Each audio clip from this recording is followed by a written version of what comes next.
नमस्कार दोस्तों, जय श्री महाकाल। आज के इस वीडियो में हम पुरी में स्थित जगन्नाथ भगवान की मूर्तियों के विचित्र रूप के बारे में जानेंगे। एक बार श्री कृष्ण भगवान अचानक नींद में राधे राधे कहने लगे तो श्री कृष्ण की 8 पत्नियां चौंक गई और सोचने लगी कि भगवान अभी तक राधा को नहीं भूले हैं। सभी ने मिलकर माता रोहिणी से इस संबंध में विचार किया और उनसे राधा और कृष्ण की रासलीला के बारे में कथा सुनने का आग्रह किया।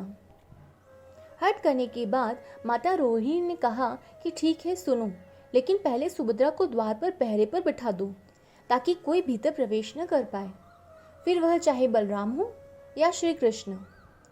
सुभद्रा पहरा देने लगी और भीतर माता रोहिणी 8 भार्याओं को कृष्ण और राधा की कथा सुनाने लगी।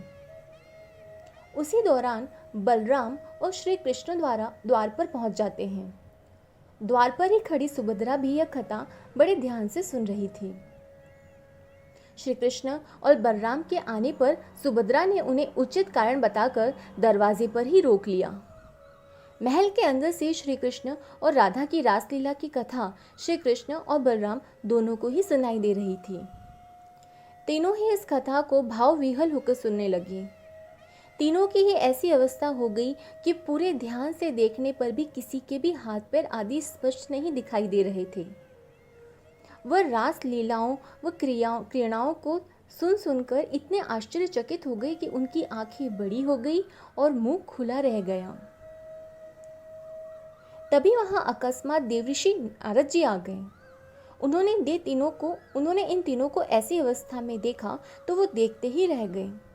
तीनों पूर्ण चेतना में जब वापस लौटे तब नारद जी ने भगवान कृष्ण से प्रार्थना की कि हे भगवान, आप तीनों के जिस महाभाव में लीन मूर्तिस्थ रूप के दर्शन मैंने किए हैं वह सामान्य जनों के दर्शन हेतु पृथ्वी पर सदैव सुशोभित रहें।